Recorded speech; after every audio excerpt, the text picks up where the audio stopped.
Prefabricated homes, known more commonly as prefabs. Prefab is a term for homes that are in parts or entirely built in a factory. Prefabricated houses.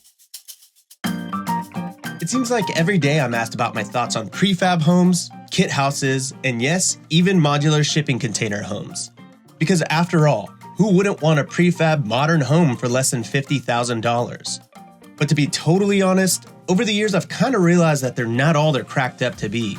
And while they are an incredible concept, there's just a little more to this industry than meets the eye. And that's exactly what we're going to be talking about on today's episode of Rob Built.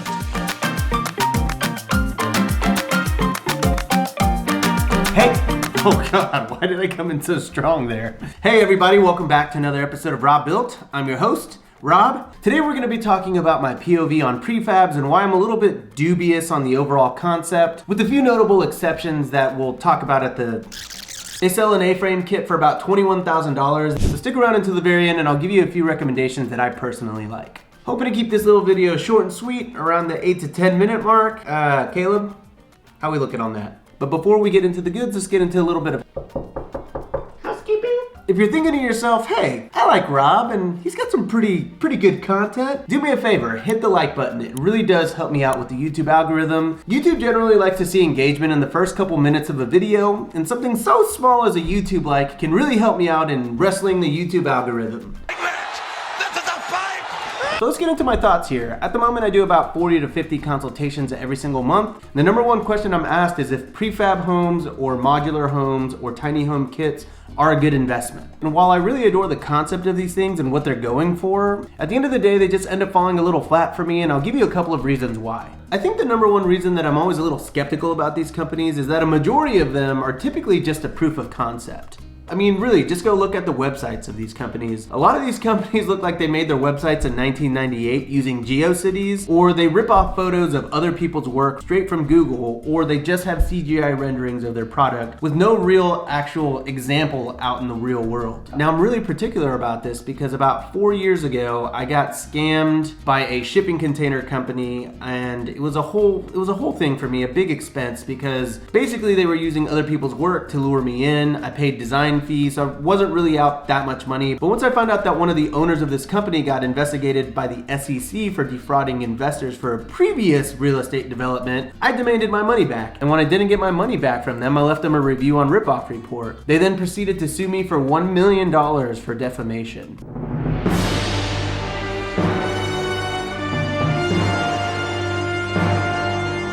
Now, obviously that was a BS lawsuit and they dropped it as soon as my pit bull of an attorney stepped into the ring, but we'll leave that story for another time. If y'all care about this story, I'll do a video on it. But moral of the story, I got duped because they were using other people's photos to lure me in here. I'm not saying that all prefab companies are scams, but what I am saying is that if you want to go down this route, make sure that you can go to their site, you can go to their warehouse and feel their product, touch it, lick it, smell it. Pop it. Because if you don't, you might get sued for $1 million. Who knows? One other small little gut check that you can run on these companies is just going to their Instagram and seeing what kind of following they have. Do they have 17,000 followers or 70 followers? And if they do have 17,000 followers, do they have 10 likes or like 2,000 likes, right? So you want to make sure that A, they have an audience on Instagram, but B, it's a real audience and that they're not just paying for bots. Because a lot of these companies do that too. But not me, because you're following me on Instagram, right? At the end of the day, checking their social followings is a really simple credibility check. Reason number two that I'm not a really huge fan is that they're typically hard to finance. Because of the nature of the product, even though they are basically houses, most banks just won't touch them. This is really no fault of the product or company itself, but more that banks are like old AF and won't break out of their old school traditional way of doing things. Banks like to stay in the box. They don't want to think outside of the box, and prefabs are very out of the box structures for them. Because of this, prefabs are typically a cash game, unless you can find a prefab company that offers in-house financing or works with some kind of banking affiliate that can lend on this type of product. But from my research, I found that these are few and far in between. Speaking of financing, number three, they're never cheap. They're very, very rarely cheap. Well, I guess that's not exactly true. There are cheap prefab companies out there, but they typically have super sketchy websites and they'll sue you for $1 million. But any legitimate prefab company worth their salt, well, they're gonna charge you a lot of burritos for that tiny house prefab. Take Honomobo for example. I love their product. They are basically a prefab modular container home type of company, but even being a prefab company, it's not cheap. Their M series, which is 419 square feet, comes out to $139,203.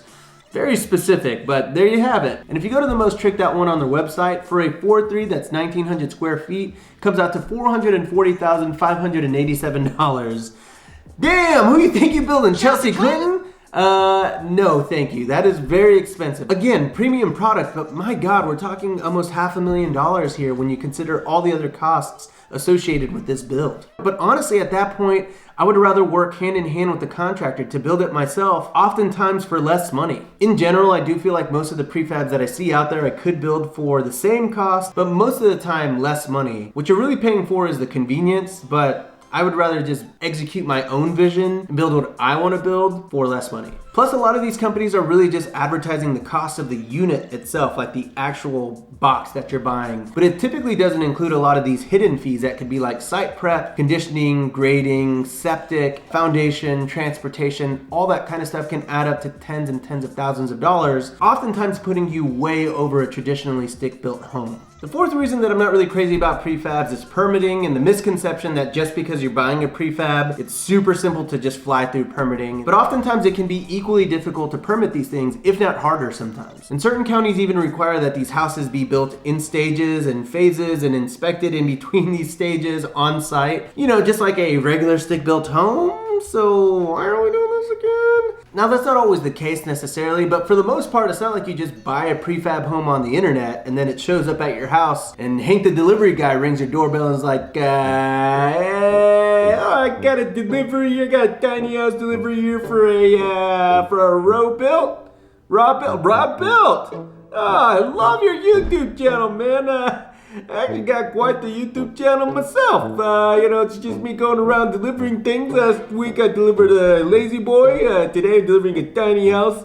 I really started the business after my old lady left me, but we'll save that for another day. And then number 5, I didn't really mean for this to be a listicle, but here we are. Appraising. Appraising is always a sticking point with prefab homes. Let's say that you're able to permit this, you're even able to fund it, but what about 5 or 10 years from now whenever you want to sell it? Will it appraise? Remember, appraisals are determined based off of comparable sales. But if you buy a modular home that's made out of recycled water bottles, for example, it's going to be really hard to assign a value to that house. And that is if the buyer's financial institution is willing to lend on a prefab or a modular home. Now, once these homes are set and fixed to a permanent foundation, they should be considered regular single-family residences. But again, banks and appraisers typically, they're adhering to older ways of doing things and they're just not really with it.